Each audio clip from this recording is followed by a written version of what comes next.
প্রথম ইএমআই দিত না। দালাল হয়তো 1 টাকা খেয়ে গেছে, এটা করে। হ্যাঁ, সেটা তো আমি কথার কথা একটা বলছি, তারপরে যেটা পাওয়ার দরকার সেটা পাইনি। আপনি কন্টিনিউয়াসলি ভিডিও করছেন তো বুঝতে পারছি না কেন?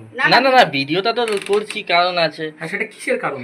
এই দেখুন, আপনি এসছেন কোনো অথরাইজ লেটার ছাড়া, কোনো আই কার্ড নেই, কোনো কোম্পানি ডিটেল নেই, আপনি কিছু আপনাকে আমি দিয়ে দেবো। দিন তাহলে দিন। এবার দাঁড়ান, আপনি টাকাটা ঢুকেছিল, উনি তখন টাকাটা ইউজ করলো কেন? দিয়ে দিতে পারতো রিটার্ন, যে আমি নেবো না, আমার সাথে ফ্রড হয়েছে। কথার কথা, আমি দিলাম 50,000 টাকা কমিশন, তারপরেও যদি দালাল আমার কাছ থেকে 25,000 টাকা আরো চেক মারফত তুলে নেয়, তাহলে সেটা তো উনি ফ্রড করেছে। তো তখন আমি লোনটা তো নেবো না। গিয়ে দাদা এই হয়েছে, আমি লোনটা আমি বলেছিল অনেকবার ইমেল করেছিল, অনেকবার বলা হয়েছিল ওনাদেরকে, ওনারা কোনো ইমেলে রিপ্লাই করেনি, কিছু করেনি। এবার বলুন আমরা কি করব? আমরা এমনকি বলেছিলাম যে আপনি আর অফিসের ঠিকানাটা বলুন, গিয়ে আমরা কথা বলবো আপনার সাথে। ওনারা কিছু বলেননি অফিস থেকে। আমরা ফেরত